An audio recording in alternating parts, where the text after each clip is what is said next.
All right, cool. Well, thank you. My name is Katie Knaus, and I'm at Colorado School of Mines. And so, my goal for today's workshop is to kind of give some introduction material, so either kind of review or maybe some kind of first look at some vocabulary and concepts for people kind of starting who are new in kind of biomechanics projects. But happy to kind of take questions along the way. If anyone kind of chimes in, I will try to keep an eye on the chat, or if you speak up, I may hear you. But our goal today is kind of taking some of our mechanics concepts and concepts about the musculoskeletal system and really kind of bridging between those. So, coming from how do we apply our mechanical engineering to the musculoskeletal system, what's helpful to know about musculoskeletal system and tissues in the context of mechanics. So to start, just want to kind of walk through our basic definitions of mechanics. So this is this field of studying how bodies react to forces acting on them. And we can break this down into these kind of subcategories or boxes, which actually form kind of a foundation of our curriculum in mechanical engineering. We take a class in each of these. And so I want to kind of highlight some keywords as we think about mechanics. We talk about bodies, and then forces. So when we are talking about humans or animals, this becomes human bodies, but also specific structures. And then we can kind of go into these two divisions of statics, where these bodies are now in equilibrium, which means those forces acting on them are balanced to the point where they are not moving, or dynamics where we have movement. And so we have kind of the geometric aspects of motion, so how things are moving, what that looks like. And then kinetics, which is where we incorporate the forces involved in that motion. And then jumping back to our other side, so statics, we have our bodies in equilibrium, and starting to kind of zoom in inside those bodies, thinking about the internal loads and how that translates to stresses, particularly subject to these materials. So we start to think about how these things that our bodies are made of are deforming, and how that's related to the forces applied. And so our materials, when we are talking about musculoskeletal system, are these biologic materials, and we call them tissues. So in our musculoskeletal system, we're going to be talking about tissues of bone, cartilage, ligament, tendons, all our connective tissues, and then muscle. And as we kind of consider these unique materials, scale becomes important, right? So we have these structures, like a femur is made out of bone material, but we have different types of bone. And as we zoom in, kind of the structure and properties look different as we go from microscale to macroscale. Can I jump in real quick? We have a question in the chat. Yeah. Um, I can read it if you can't find it. yeah, go ahead and read it while I. Benjamin asks, can you elaborate more on what geometric means and why it's related to kinematics exclusively and not statics? Yeah, so let me see. I can go back here. Um, so the geometric aspects are going to be related to positional changes. So while statics, the position is not changing, in kinematics, we're dealing with aspects of velocity and acceleration. So they're going to be related to position length scales with time, but not forces.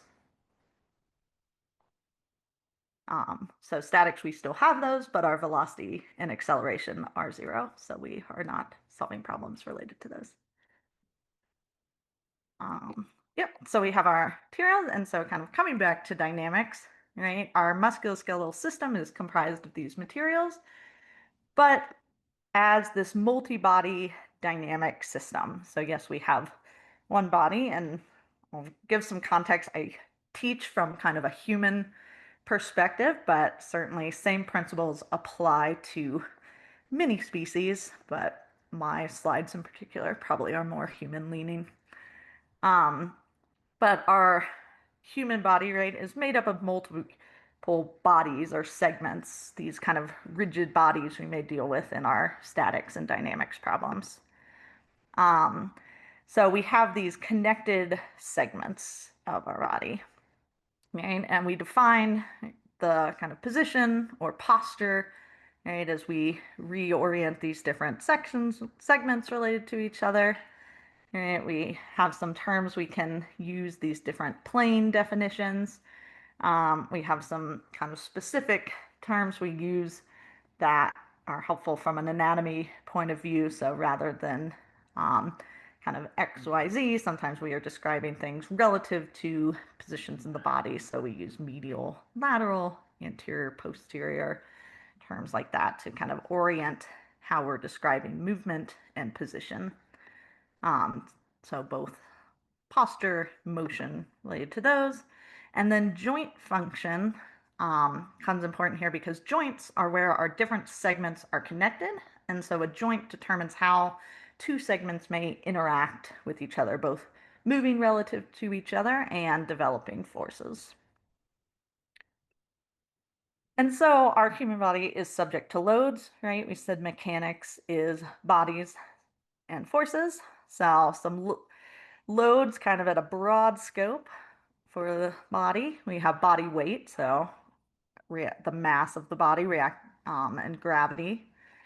Then we have reaction forces. So this is right, our body is touching something. There is a reaction there. So ground reaction forces, probably all familiar with some extent, or reaction with other things, right? If you are currently sitting in a chair, you have a reaction force with places you have contact, as well as forces with interacting objects, right? We may pick up a heavy object that starts to have forces applied to our body.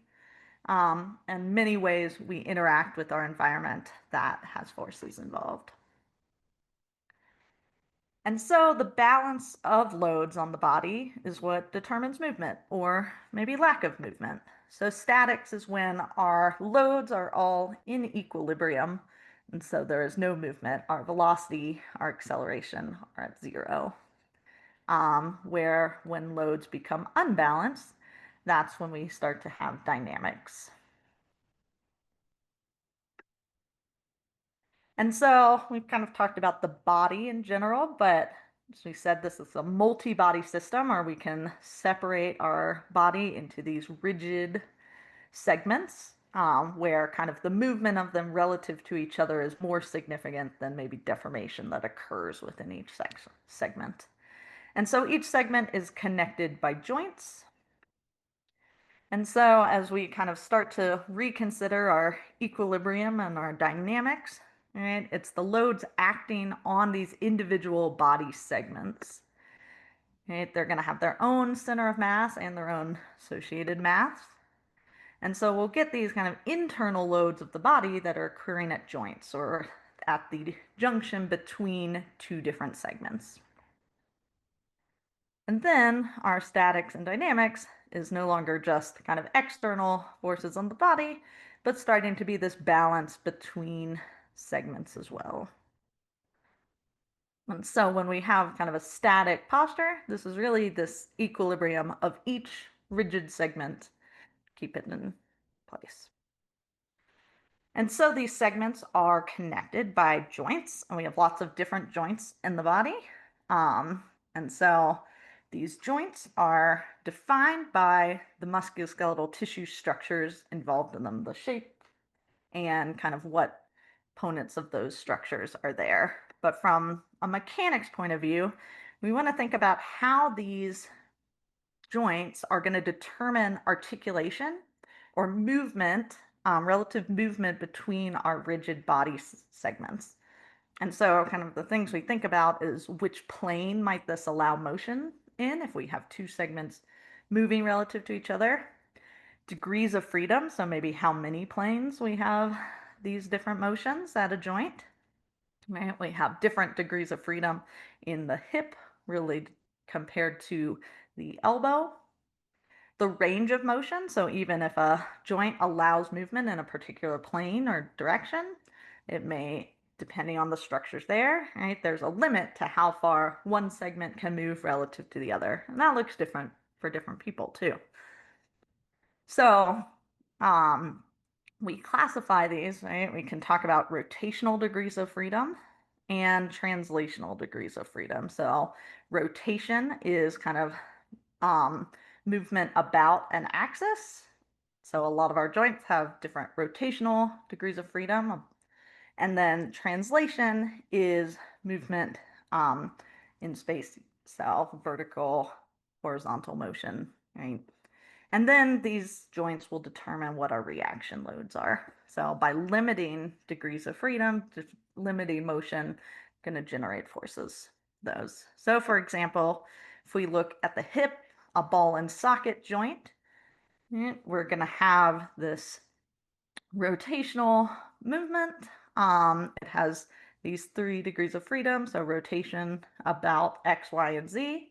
But the ball is constrained to the socket, so we would have a reaction force in the X, Y, and Z direction if we're doing a 3D problem. Right, so it's constrained from those, which means we get that force there. If we look at a hinge joint, right, like sort of like our elbow, right, in this joint, this kind of, if we simplify it, it has 1 degree of freedom or rotation available around the x-axis here, which means it's constrained in its rotation around the y and z axis, means we'd have reaction moments there, and constrained in its translation in x, y, and z, so we'd have reaction forces where translation's constrained.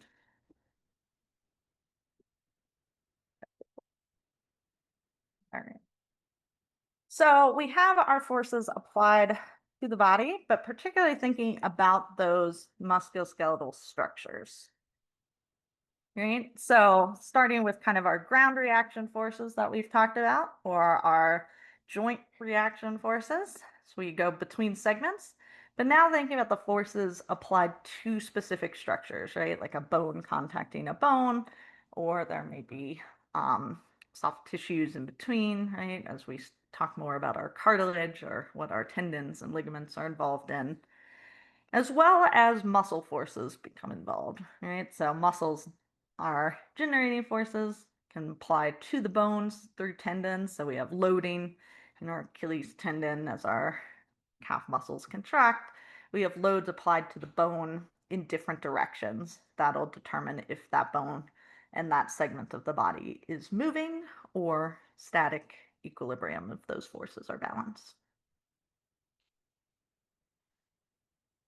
And so if we kind of zoom in, right, we would do work of setting up our problem, probably drawing a simplified diagram called a free body diagram, right, to determine where our loads are.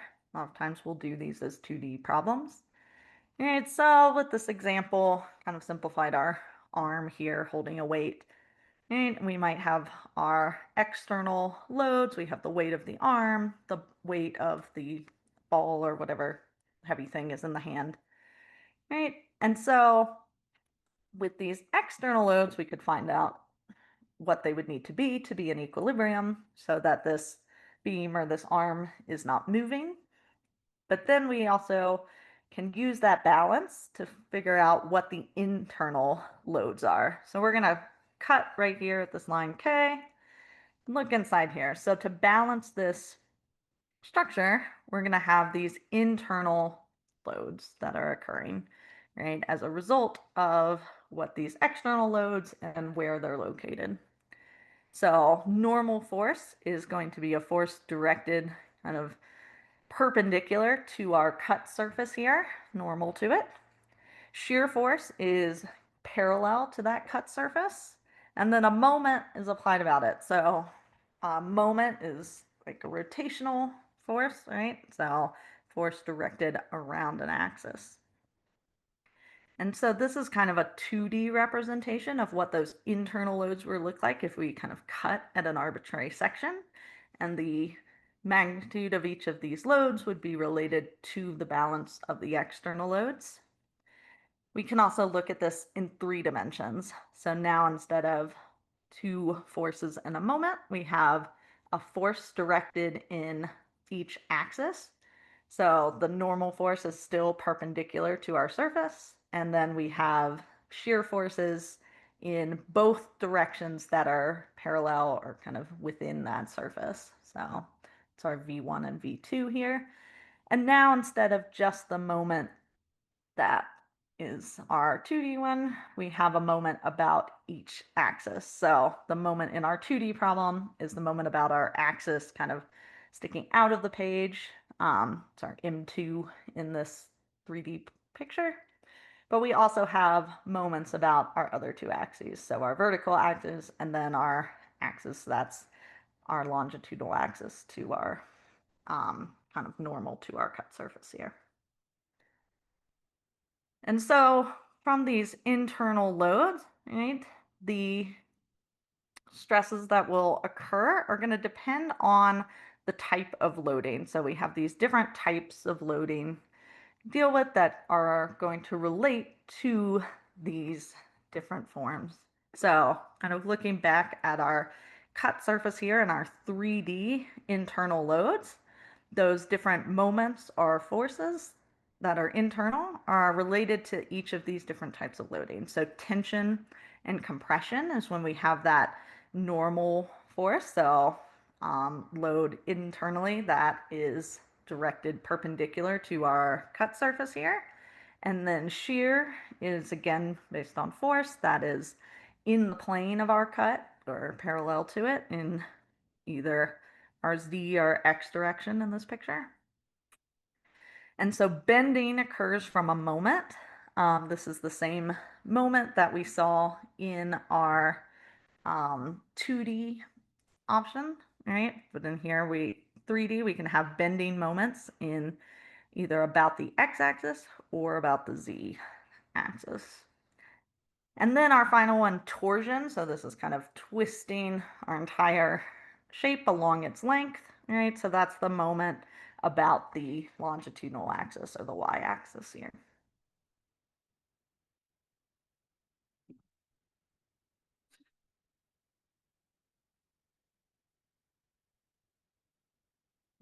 So zooming in, kind of going with our rod example here, if we just look at kind of one small region of this structure, we're going to consider the stresses that are occurring within this. So we've talked about internal loads.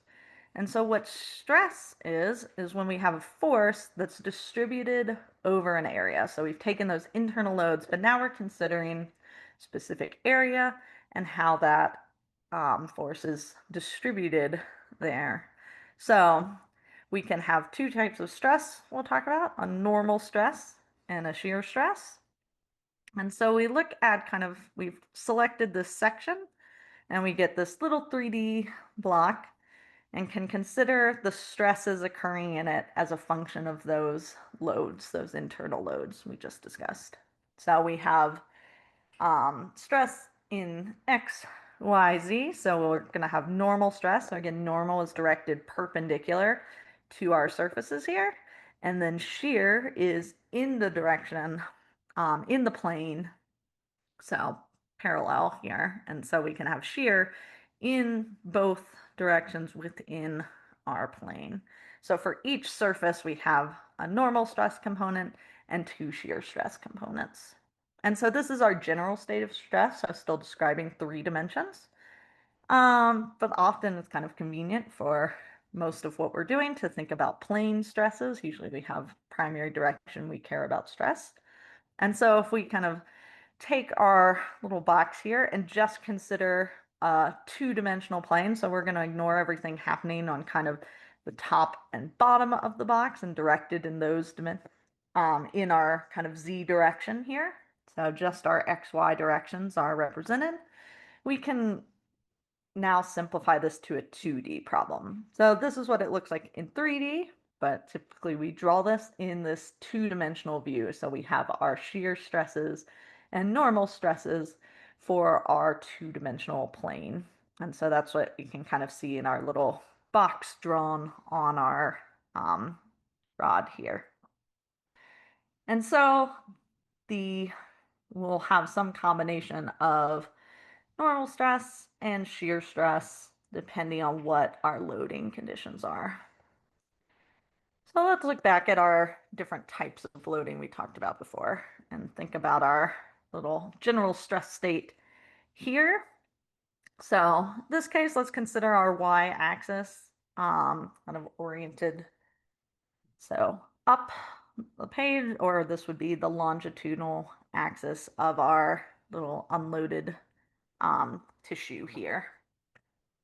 And so I want to think about for a minute, um, if we're going to just look at these stresses on this face, so if we were going to cut a slice through our tissue and then think about what the stresses are we going to have normal stress or shear stress on that face occurring from these different types of loading?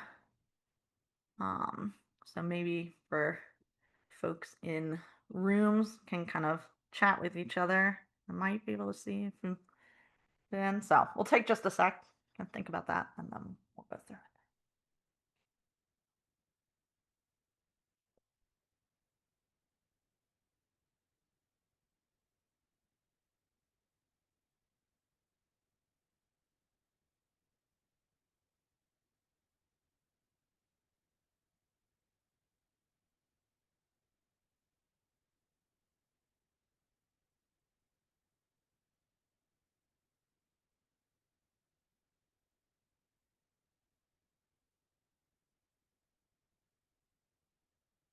All right, so talk about these different things. All right, the interaction's a bit odd on Zoom, but hopefully you all are able to chat and think about it. But as we look at tension or tensile loading in kind of case B here, right, we want to think about this force and what stress would be occurring from this load on our little stress state here, specifically kind of the top of this box. And so in this case, right, our forces are directed normal to that surface. And so we're dealing with normal stress or perpendicular here, right? Compression, very similar, just we're going to have our force in the opposite direction, but still oriented perpendicular. So another normal stress component here. So looking at our shear, we can see our forces are directed in the parallel direction or kind of across our surface. So this is going to be a shear stress case. And so bending gets a little bit trickier, right? We're dealing with a moment, but if we think about how this is deforming, right? What happens in bending is we have one side of our tissue here is in tension, so it's becoming longer or pulled in that y-axis, while the other side is in compression or being shortened in that y-axis. So like our tension and compression in our axial loading, this again is going to be some normal stress. And so torsion, maybe the direction of the arrows is helpful here, but even as a moment's applied, the direction here is going to lead to shear stresses. So we'll break this down a bit about why. All right, so back here is our kind of 3D cross-sectional view here. So we have our normal stress, or sorry, our normal force perpendicular to it, and then our two shear stresses in this plane. And then we have our three moments about each axis. So our two bending moments and our torsional moment about the perpendicular axis. And so if we look at our axial force, so this would be kind of a load that, or a force applied perpendicular to the surface, or our in force in the kind of lower corner here, right? When we think about our stress here, we're taking that force and dividing it over this cross-sectional area of the surface, right? So we said our stress is going to be force distributed over an area. And so when we have this axial force, right, we get this uniform distribution across this surface. And so kind of any point on this cross section that we were going to look, we could figure out the stress in that little block like we did before if we found kind of a little cube there, right? The stress there would be equivalent to we've divided that surface cross-sectional area. We've divided the force by that surface cross-sectional area. And just as a reminder, this is kind of drawn in tension, which means the force is pulling away from the surface. But if we were to have the force directed opposite for compression, we'd have the same effect of this kind of uniform distribution of stress on the surface. Right. So now let's look at our other forces. So our V force, so whether it's the force directed kind of vertically or horizontally on that surface, we get these varying shear stresses across our cross section. So this parabolic distribution for this constant cross section. And so this is going to be a function of the shape. So our shear stress tau, right, is related to the shape of this cross section. And then we have bending. So this is our moment, either about our vertical axis or our horizontal axis. So if we think about a moment or kind of like a curving force here, right, we're both pulling and pushing the two sides on opposite sides of that axis. All right, so what happens is we get this variable stress across the cross section where at the edges we have the largest stress, and then in the middle we have this kind of neutral axis zone, right, where there's no stress right in the middle, and then largest at the edges, but in opposite directions on the two sides. So if we kind of look here at a bone, right, we talked about before, if we're bending something, so that moment is either kind of creating compression on one side or tension on the other. So we can see that in this image where as the bone bends, the top side is getting longer in tension and the bottom side is getting shorter in compression. And so if we look at the stress happening there, right, the greatest compressive stress is at the very bottom edge of this, where the greatest tension stress is going to be at the very top edge. So these are normal stresses, just like our axial forces that led to compression and tension. But now, right, we have this distribution, and then this neutral axis is where we define this kind of middle, where we have zero because we are kind of at that middle ground between tension and compression. So that and we've kind of drawn this one way for our moment about our axis out of the page, or axis 3 in this picture, but similarly works for the moment about axis 2. So that would be kind of bending into the screen here. And so our final one was our torsional moment. So this is the moment about that longitudinal axis. And kind of similar to when we had bending, right? We get this distribution of our stress. So it varies across our cross section here based on the shape. So we're using a circular shape. This would look slightly different as we had different shapes here. And so kind of on the outer edge, that's where there's the greatest stress from torsion, and then approaching zero in the center of our beam here, right? So we think about it as this twist. The center kind of stays where it is, as the outer parts, as you move away, has to move more and more. So there's greater stress as we approach the outside. And that again is the shear stress, tau, which is in the surface here.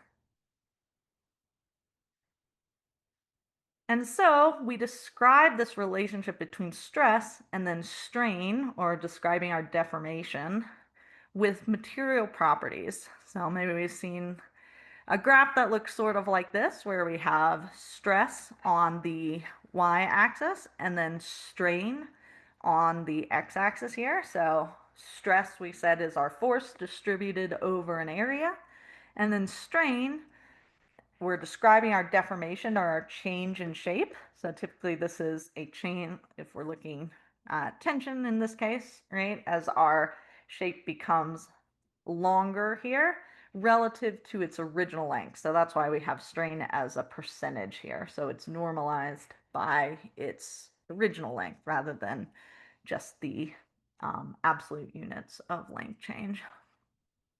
And so for our musculoskeletal tissues, right, we get this curve that looks like this, which describes this relationship between the stress and strain. We kind of get these different regions along here. So our tissues have this toe region where it's deforming, but not a lot of stress has developed. And then we reach region where there's more of a linear relationship as for each unit of strain, we see proportional rise in the stress of the tissue. Then moving as we get more yielding, so this is where we start to have some micro failures within our tissue, leading to catastrophic failure. So eventually we reach a strain that is beyond the limits of the tissue and it has failed or fractured or broken. And so material properties describe the shape of this curve, right? We have some properties like yield strength, ultimate strength. That's telling us the stress at which we have this transition to yielding, leaving this linear region. This ultimate strength, right? The stress from which our tissue is going to fail. And then Young's modulus here, which is defining the slope of this linear region. And so Hooke's law is defining this kind of linear stress-strain relationship. So the stress is proportional to the strain, and that proportionality constant is E, or Young's modulus. So it's defining the slope here. So we may describe how tissue materials relate to each other. So if you have a larger value for E, we may say a tissue behaves more stiffly. Right? So that means to deform more, you would need to apply greater force. It needs to have a higher stress for the same amount of deformation. If we were going to have kind of a steeper slope here. Similarly, if our slope was less steep, right, you could get the same amount of deformation under lower stress. So we can use these material properties to describe this mechanical behavior of our tissues or our materials. And so as we look at stress-strain relationships of our biological materials, our tissues of the musculoskeletal system, right, even though we have kind of this linear region here, all of our tissues, right, to some extent have a nonlinear stress-strain relationship. And that can vary depending on which strains we're actually kind of working with. Are we only looking at very small deformations, or as we get larger, right, that nonlinear behavior is making that relationship between stress and strain more complicated. But in addition to some nonlinearity in the stress-strain behavior, right? So we would get this by deforming our tissue, measuring force, distributed over an area, as we've described, right? But we also have a property of biological tissues that's called anisotropy. So tissues are anisotropic. So an isotropic material is going to have the same stress-strain curve no matter what direction you load it in. But if we are going to load a tendon or load some bone, right, we have this anisotropy, which means kind of the orientation of our tissue sample will give us a different stress strain curve. And then another kind of key aspect of our tissue material properties is viscoelasticity. So this is that the stress strain curve is also a function of the strain rate. So right now these stress strain curves, right, don't tell us anything about time dependent behavior. And so if we were going to measure this, right, the rate of loading, we could actually get different answers or end up drawing different curves. And so Kisa did a really nice job kind of describing viscoelasticity of biological materials in an earlier tutorial. And So it would kind of show up here if we're looking at these stress-strain relationships of a curve generated from maybe a high loading experiment compared to a low loading rate. So slow loading rate. So that's the rate at which strain is developed, or how quickly we're deforming the tissue. And so these different kind of material properties, these characteristics of the mechanical behavior, is very much related to the structure of these tissues. And so let's talk a bit more about our musculoskeletal tissues, because by understanding the structure of them, we can start to understand why these mechanical behaviors arise. So just as an overview, we're going to focus today on connective tissues that are specific to our musculoskeletal system, but connective tissue is kind of this very large category of tissues within the body. So we have the proper ones, so loose and dense connective tissue. So we'll be working more with some of our dense connective tissues here. And then our supportive connective tissues, so the bone and cartilage. And so as we define a tissue, right, these are our biologic materials that we deal with within the mechanics scope of defining materials. But we're talking about kind of an ensemble biological cellular material that carries out a specific function. Right? So different than describing a specific structure of the musculoskeletal system, right? We might have the femur is a bone within the body, but actually comprises more than one type of bony material. So we have both compact and spongy bone within a bone. All right, so we're talking kind of right now about the tissue or the material level. Same with our cartilage. We have these three different types of cartilage, which have kind of distinct material properties, and then comprise these different structures within our body. Similar with tendons and ligaments, they're actually kind of pretty similar from a material point of view, but create these different structures, right? Where tendons are structures that connect muscles to bones, and ligaments are connecting bone to other bones. Kind of an overview here on bone. So we can zoom in, right? We said we have the individual bone structures, but now let's think about bone as a material, particularly as two different tissue types or two different materials. So the compact bone is or sometimes cortical bone, right, is very dense, tends to be the outside of bones. So you get this kind of layer, looking at this cross section of bone. So the outer edge of this is this thick layer of dense bone material, why it's compact. And it has different properties than as we kind of go to the center of bones, which is made of spongy bone, or sometimes called trabecular bone because it has all these windows, trabeculae, through it. And so it has kind of a lesser density, right? And if we zoom in, it becomes complicated to describe this as material, right? Because we have this spongy, porous material of the spongy bone.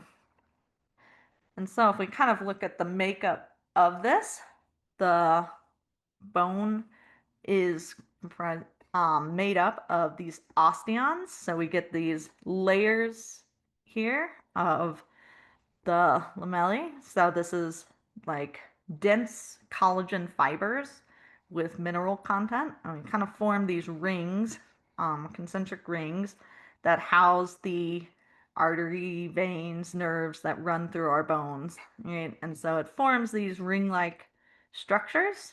And so these are very dense in the compact bone, though we still have osteons form in the spongy bone. And so we have cells that hang out in here. So an osteocyte is our mature bone cell. So most of our primary cell types have cyte, meaning cell, and then this case is an osteocyte, referring to bone. So our cells that are working inside of our tissue. So bone is much of its density is not cellular, right? There's cells in between the layers of the lamellae, but most of the mass of bone comes from the collagen fibers and the mineral density stored in bone, right? And those components are what's contributing to the material properties. So we talked before about anisotropy or directional characteristics of materials. And so we have this orientation of the osteocytes here. So we can imagine if we are going to compress an osteocyte, right, along its length, it may behave differently than if we try to compress across the bone here, right? Because this tissue doesn't have kind of a isotropic or uniform structure in all directions, but it has very direct, clear directionality to its structure, which leads to a clear directionality to its mechanics. And so then we have cartilage. Again, there's kind of three types of cartilage tissue for the different cartilage structures in our body. Elastic cartilage makes up things like the cartilage in your external ear. And then hyaline cartilage is probably the one we talk most about in our musculoskeletal biomechanics because this is your articular cartilage. This is what's lining all those joints and providing some cushioning and lubrication, reducing friction at those interactions or articulations between segments, right? So our articular cartilage is at joints. And then our fibrocartilage. So this is like what your vertebral discs are made of, right? Maybe labrum and other structures, your meniscus. Um, so this is going to be a denser tissue. And so we kind of look at this image, what we're seeing here is the kind of distribution of cells relative to our extracellular matrix. So that's the components of our tissue that are not actually living cells, but other structures, proteins, molecules that make up that tissue. And so as we kind of go across here, right, the less cell dense ones have a greater stiffness, more of that ECM, extracellular matrix material. And so we get these different mechanical properties as we have this different distribution of the components of it. So most of our mechanical behavior in the cartilage, right, is not based on the cells, but rather this kind of interaction of the extracellular portions of this. And so, like our bone, right, collagen fibers play a big role in the mechanics. We have these different collagen fibers interwoven here. And then we have these molecules called proteoglycans. These are these kind of feathery looking things in the picture. And so these molecules are hydrophilic, which means they really like water. They attract water. So by having these molecules within the tissue, it pulls fluid in because fluid plays a big role in the cartilage behavior. Right? So we have the collagen fibers, which can bear tensile loads. So as we deform our cartilage in different ways, right, we're stretching those fibers. But then the fluid also interacts, right? So as we load, we're getting fluid kind of in or out, right? If we were going to think of our cartilage like a sponge, if you were going to squish a sponge, right, it would push all the fluid out and then the structure of the sponge would kind of hold together under that load, right? But it would not be a great thing if our cartilage never recover that fluid. So that's where the proteoglycans play a role to then draw that fluid back into the tissue. And so this is where we start to get talked about viscoelasticity, which is both kind of properties of a viscous fluid and an elastic solid. Right? So we have this interaction of fluid behavior and solid behavior within our tissues. And this happens to some extent in all of our connective tissues, right? And the kind of amount of fluid behavior is in part regulated by this extracellular matrix structure or these hydrophilic molecules compared to maybe the collagen and density of other components within this. And then our last ones kind of lump tendon and ligament together because from a tissue or material point of view, they're very similar. We kind of get these bands of fibrous tissue. So majority of the structure comes from collagen fibers, and we kind of differentiate them based on how well aligned these collagen fibers are. So both have a very primary direction, again, that anisotropy or the directional quality to our tissue. Right? Tendon, the fibers are kind of more parallel, and then in ligament, we see kind of more nearly parallel, but a little more cross here. And so ligaments, again, are our structures within the body. So this tissue is what's in those structures that are joining bone to bone. So they're going to have different shapes, lengths, depending on which bones we're connecting, right? They're really stability structures holding things together, keeping them stable. And then a tendon tissue is part of a structure connecting a muscle to bone. Again, we have kind of very different shapes and lengths of these structures in the body, but these are really the functional link between the dynamic and static part of our musculoskeletal system, right? If our skeleton or our bones is our static frame, and then the ligaments kind of are supporting that frame, our muscles are the dynamic portion, and the tendons are transferring forces from those muscles for that. And so, kind of thinking back, we talked about our nonlinear tissue behavior. And so, looking at the structure, we could better understand where that nonlinearity comes from. So, we had this toe region, whereas strain increases, we don't have a large stress increase right away, but it starts to get steeper and steeper into our linear region. And so if we think about our kind of collagen fiber structure within our tissue here, right? If we start at our slack length, we have these different lengths of collagen fibers. And so as we start to stretch this tendon, right, some of those fibers are now starting to develop a tension in them. So we're getting this little rise in stress, but some are still kind of wavy. They haven't fully stretched yet.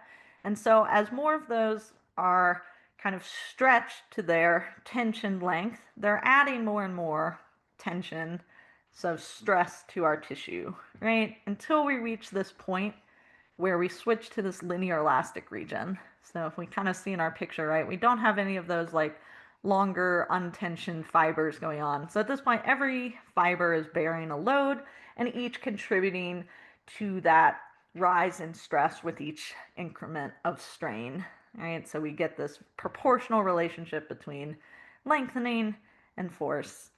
So between our strain and our stress until we reach this point where our fibers start to snap off. We've exceeded our limits here of how much they will stretch. And so as they start to break, right, we're getting longer, but our stress is actually going down because fewer fibers are involved until we reach this point of failure.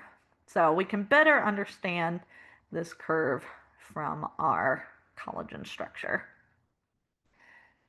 And so these different tissues, right, they vary in structure and function. And so we can better understand their mechanics from their structure, right? We have very similar components to our connective tissues, but the amount and the organization of those components is what's really distinguishing them from each other.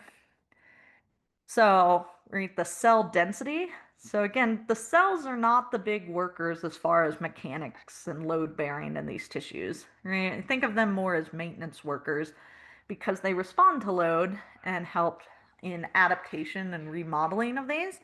And so if we think of our cells as kind of our maintenance workers in tissues where we have higher cell density, we can have more turnover, more maintenance, right? In tissues with lower cell density, like our fibrocartilage, right? We don't have as much going on there to be able to do that maintenance work, right? This is why maybe a damage to tissue like the meniscus of your knee, right, does not heal quickly because we have fewer maintenance workers in that space.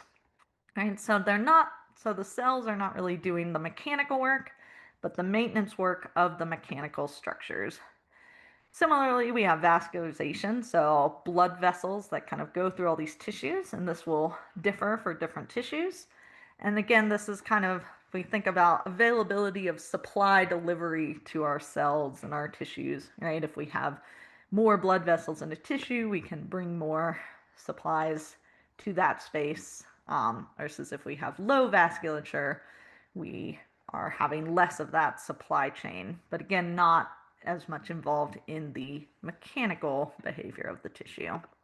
Because for connective tissues, that mechanical behavior, those mechanical properties, are determined by the extracellular matrix, the ECM, both the components of it, so what structures are there, and how they're organized. Right, so primarily collagen fibers. They also have elastin fibers. Um, so how well aligned those collagen fibers, how dense they are, all of these things contribute to those material properties, right? If our fibers are all very parallel with each other, our tissue has very different anisotropy than if our fibers are kind of more intertwined and pointing in different directions. The mineral density, right? Bone is a hard tissue where our tendons, ligaments, cartilage are softer tissues. Bone has a lot more mineral density, adding to that hardness. And then those proteoglycans or macromolecules are important in our ECM, not in their role in kind of bearing loads, but their role in determining fluid within that tissue, as the fluid mechanics will play a role in those viscoelastic properties. So those proteoglycans are linked to kind of our fluid content within the tissue. So we have these different kind of things within our tissue, right? And they all have some cells, vascularization, ECM, fluid content to some extent, and this is varying between our different tissues, right? This is how we determine their structure. And then that's linked to their mechanical functions in the body. So they're structured this way because they do different mechanical jobs. They bear different loads. All right, so the characteristics of those loads is going to differ across these tissues, which is why they have different structure to determine those material properties. So coming back to our material property curve here, but now kind of thinking about our fibers, our ECM structures that are here, right? These material properties are going to relate to that mechanical function. So if we think about our different types of loading that can occur, think about our different tissue types. So hopefully this video plays decently via Zoom, but what we're looking at is kind of a view of the knee joint here. So we can see the bones moving as the knee bends. And then kind of zooming inside, the white on the surfaces is the articular cartilage at the knee joint, and then looking at the ligaments binding the femur to the tibia here. So kind of a good view of the ACL and PCL as this joint moves. And so let's maybe take a sec if we can see this video well, and of these different types of loading, think about what's happening in these different tissue structures. Which of these loads are they experiencing from this movement?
We have a question in the chat here.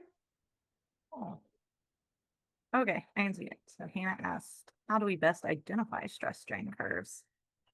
Yeah, so we'll talk about that.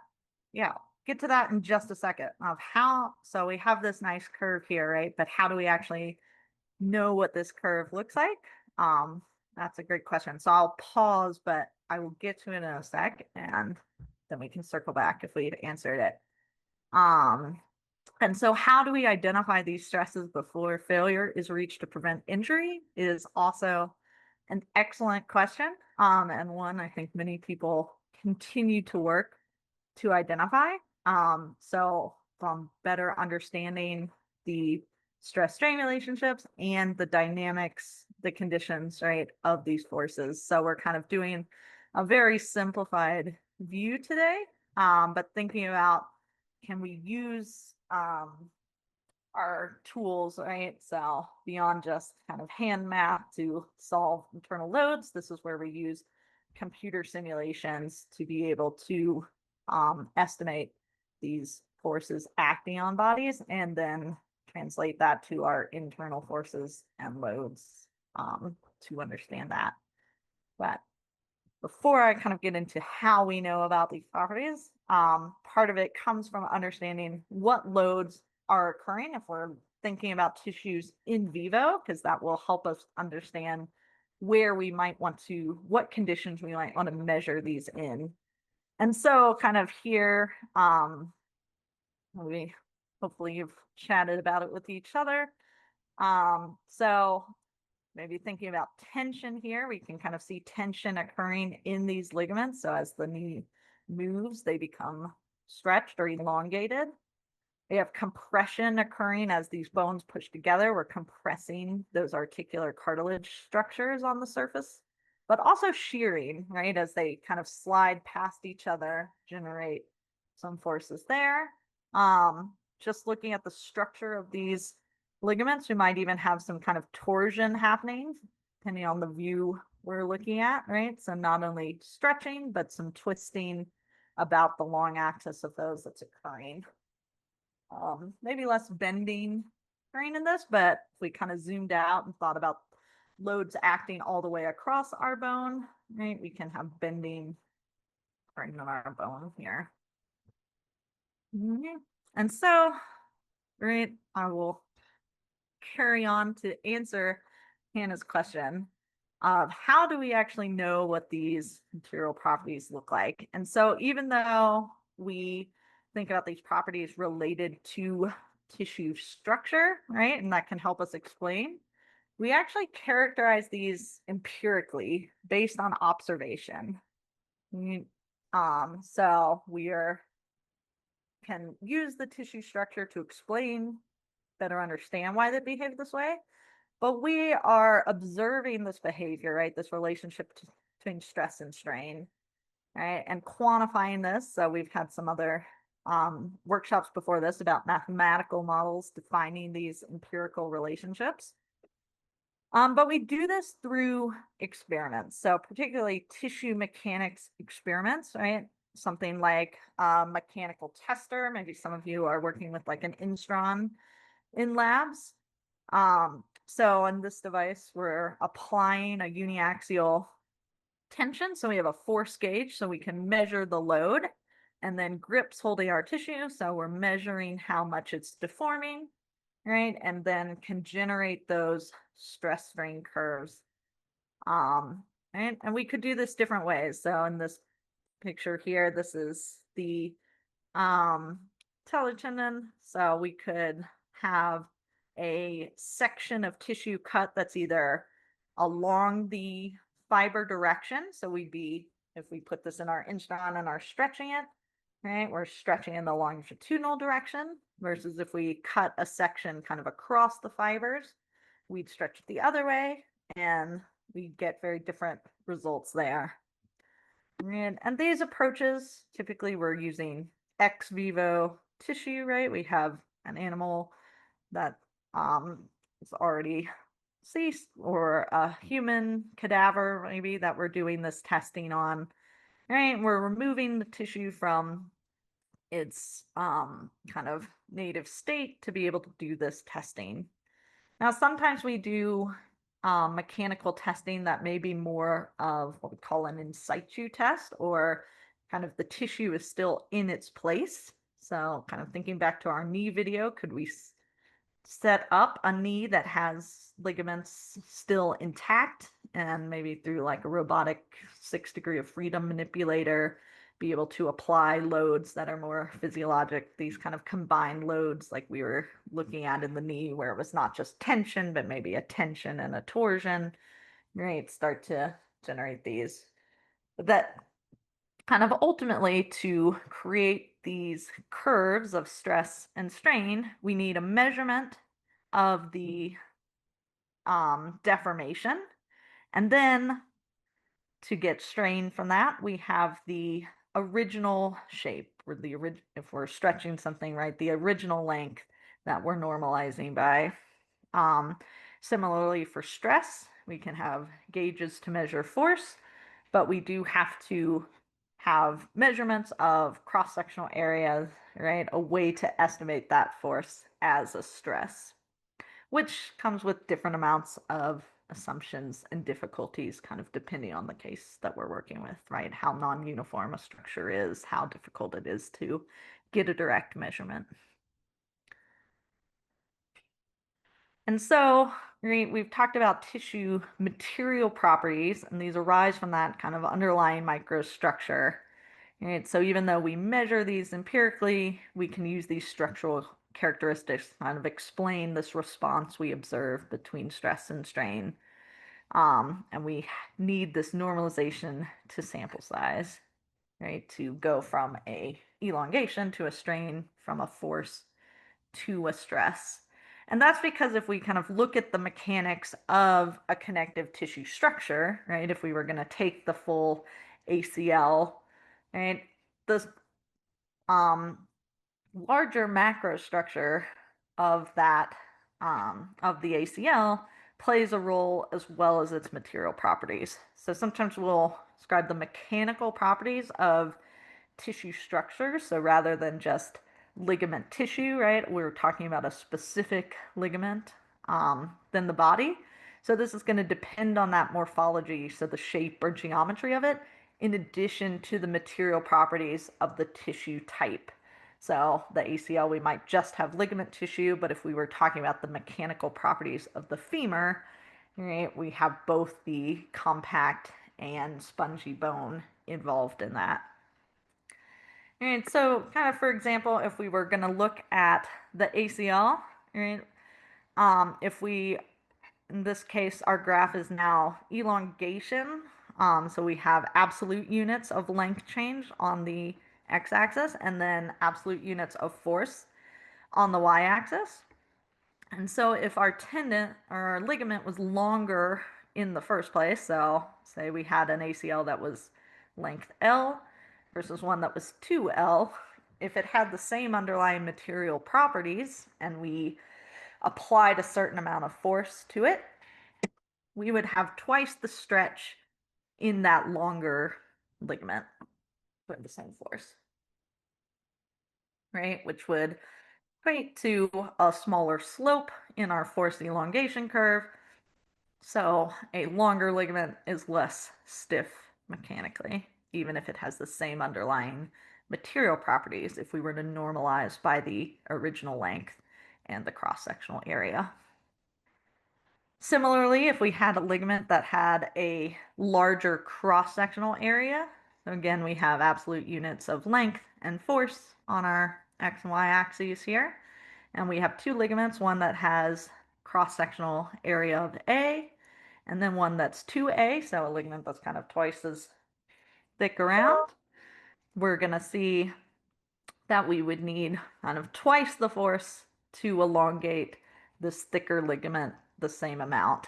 Right? So again, that means our stiffness, or our slope between our force length relationship here, is higher for our thicker ligament. So as we kind of are trying to define the material properties of a tissue, we have to keep this morphology, the shape geometry in mind. And so that's why we have these normalizations in our measurements to create these material property curves. But in this case of considering maybe an injury, right, that morphology plays a role. So we're thinking about both the morphology and the material properties of to what extent would a load potentially damage a structure within the body.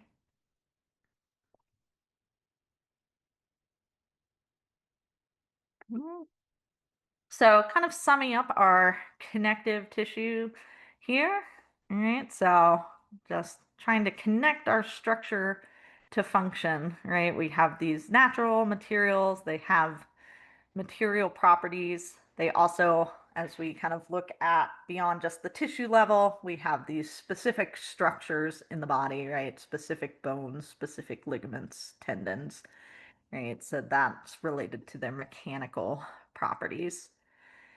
And we characterize these empirically, right, through observation. We apply a force and look at how it deforms, or we apply a deformation and look at the forces generated, right? So we are observing how these things interact to define these relationships. And so that's where our experimental approaches, and this may take different form depending on what tissue type we're measuring and in what case. I think we have kind of lots of examples across IMSI of some different experimental characterization of tissues. And so this is going to relate to the type of loading, the direction of loading. So we care about which direction we load tissues because of anisotropy, care about which type of loading we use, right? Because some tissues experience more compression, some more tension, some have more bending, right? And then the rate of loading is important as well. So in doing these tests, right, like our instron test, are we doing it at a very slow pace where we kind of incrementally change the length, wait for it to reach a steady state, measure the force, or are we quickly stretching and looking at load over that, right? So all related to that kind of fluid-like behavior in addition to our solid-like behavior of our tissues. So for today, I'm kind of mostly focused on connective tissue, but muscle is a big part of our musculoskeletal system. And we have many kind of other IMSI workshops that are more muscle centric. So I wanted to just tie in some kind of concepts of muscle that relate to what we've talked about so far. Um, but similar to our connective tissues, we characterize muscle mechanical properties empirically. So we may have seen this already in kind of former muscle related talks, right? But we have this passive force length property, this relationship between applied force and elongation, right? Kind of looks like our tendon curves of we a toe region into linear. And then we also have active force length and force velocity properties, right? So again, kind of simplified take here, as we will do more with motor control and the nervous system in other spaces. But when we have our muscle, in a sense, turn on, right, we now are thinking of our force not only as a function of length and rate of length change or velocity, but also that activation level. And like our connective tissues, right, these mechanical properties arise due to the characteristics of the muscle structure. So we have extracellular matrix within muscle, plays an important role. But unlike our connective tissues, the cells or the muscle fibers within muscle tissue are playing a significant role in the mechanics of this tissue. Right? We have intracellular proteins that also contribute to our passive properties. So we've heard a lot about Titan so far and the role it's playing, as well as the proteins within the sarcomeres that are contributing to active properties. Right, so all of those things come from the cells, while the ECM or extracellular matrix playing a supportive role in the passive properties. So that's kind of the big difference as we switch from connective tissue to muscle here. Um, and like our connective tissues, right? It's a living tissue. It's adapting, remodeling. Those cells are responding to loads, right? And we have different types of cells, different type fiber types that are going to have different mechanics, metabolism, plasticity. So how they are kind of working and changing within our body. Mhm.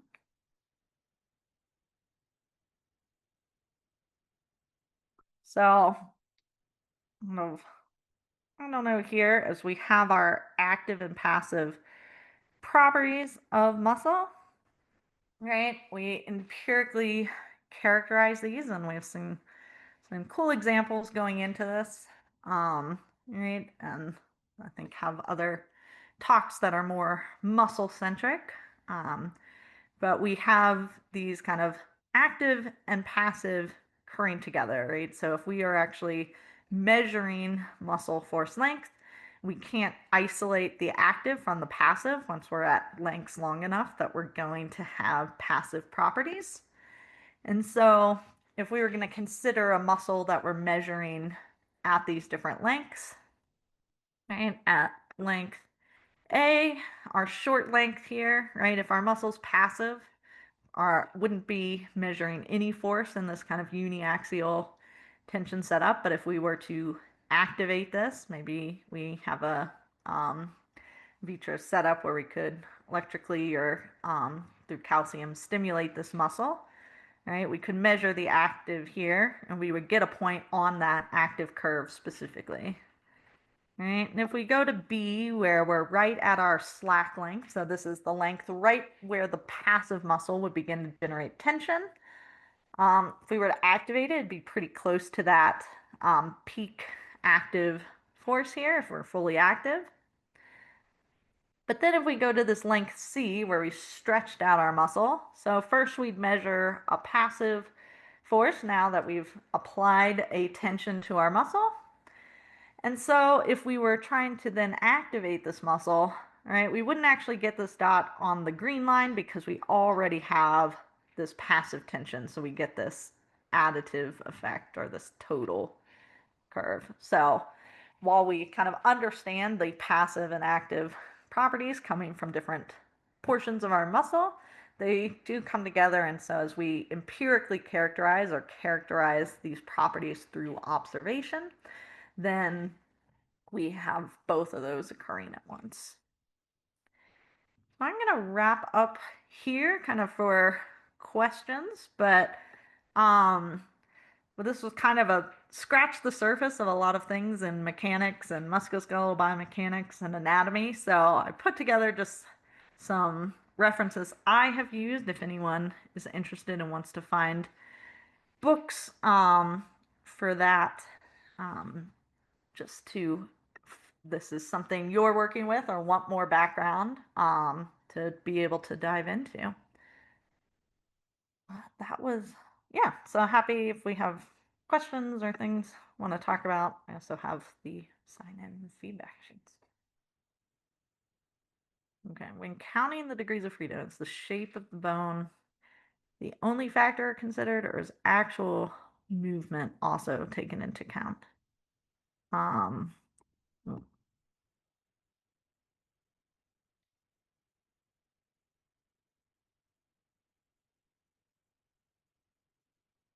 so the wrist classified as 2 degrees of freedom. Rotation between the elbow and the wrist allows the hand to rotate around 3 axes. Okay.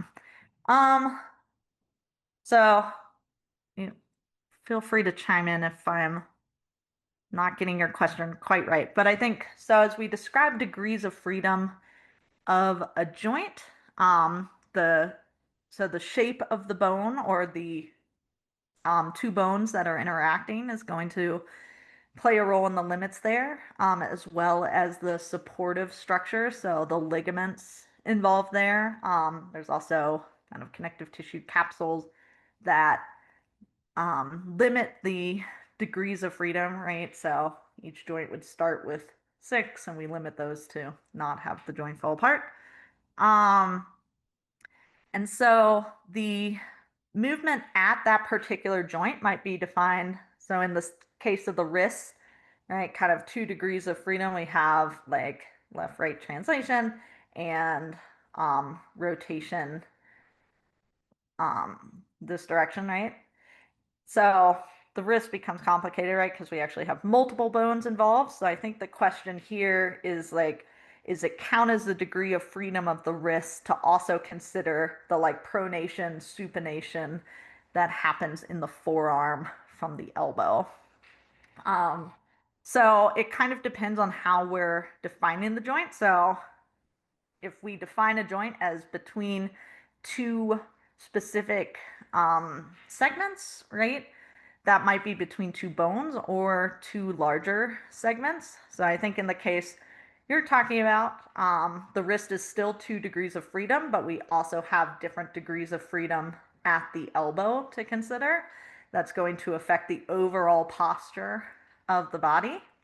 And usually, as we move into like musculoskeletal models, we might simplify these joints. So, for example, as if we're looking at the ankle, or if we're trying to describe our articulation between the foot and the shank or the lower part of the leg, we may say that's a single joint, right, with multiple degrees of freedom, or define different joints, like we would define the ankle joint for dorsiflexion, plantar flexion, and then separate the next joint down for our inversion, eversion, because that's actually occurring between different bones, right? As we have the talus related to the femur and tibia. So, kind of in the sake of modeling, we make some decisions about where we're defining those degrees of freedom.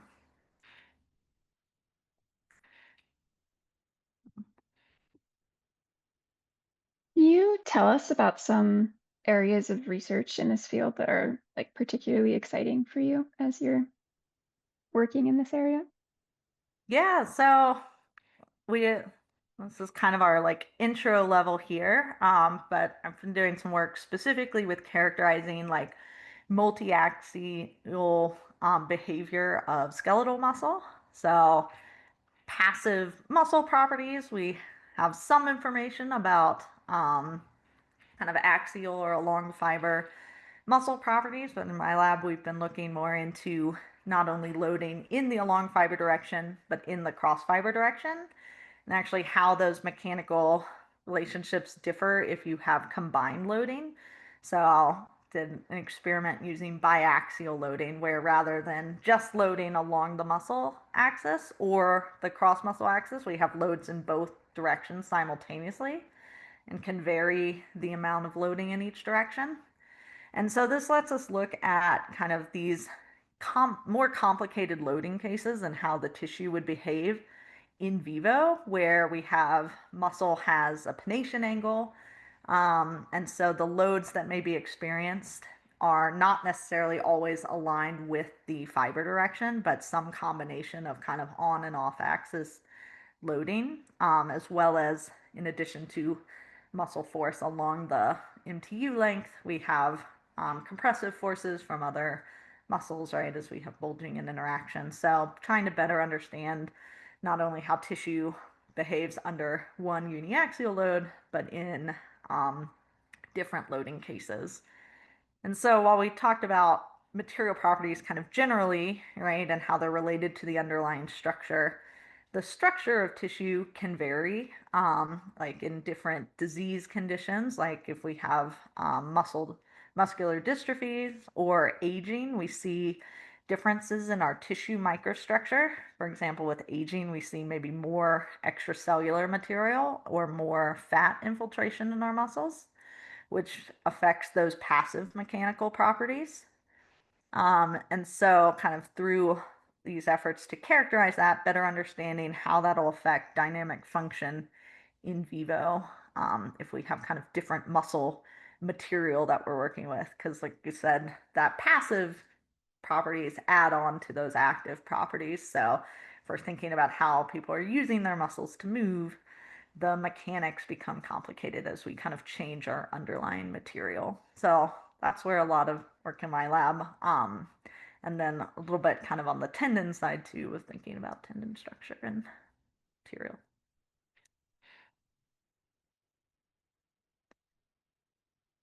And I didn't, this talk wasn't kind of a modeling talk, but um, a reason why it's important to characterize these tissue material properties is we apply them mathematically in computational modeling so we can understand dynamic situations where we may not be able to make direct measurements in a animal or in a human, but through simulation.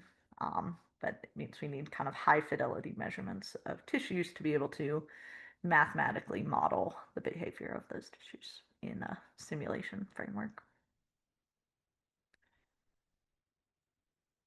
You mentioned aging and different disease states as a source of variability in structure that you have to account for.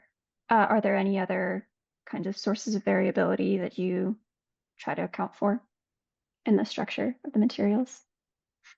Yeah, I think those could be like, yeah, kind of one side of a spectrum. Another one thought about is kind of athletic performance. And so athlete muscle structure looks a bit different. Not only are muscle shapes different, but the muscle composition, or sometimes we'll talk about like quality versus quantity of muscle. So how much there is versus what that kind of tissue microstructure looks like.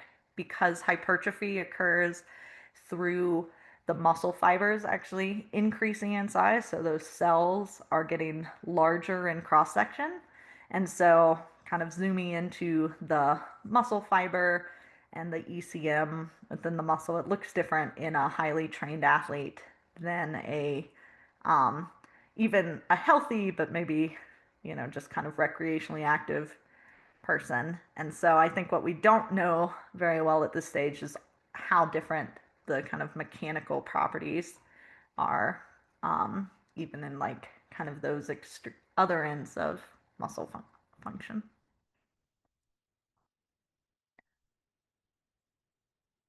Which tool are you using? I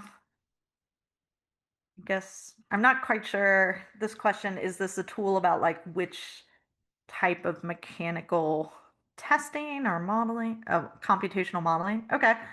So this could be properties to define maybe acid properties in OpenSim. So we've kind of played with varying the muscle and tendon passive properties in like a musculoskeletal simulation. Specifically, I use FEBio, which is a finite element solver.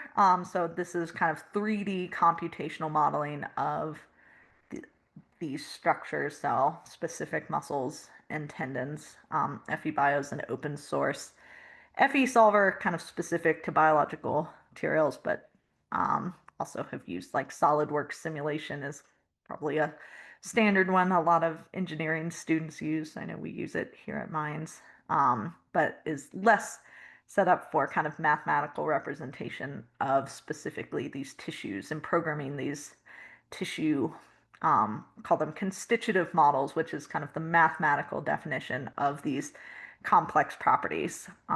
So these things like anisotropy and viscoelasticity and nonlinearity. All right. Well, I guess we're just coming up on 10:30 now. Um, so thank you so much. This was a great introductory course here. I appreciate it a lot. Yeah, thank you. Have a good one. Thanks. Bye, everyone.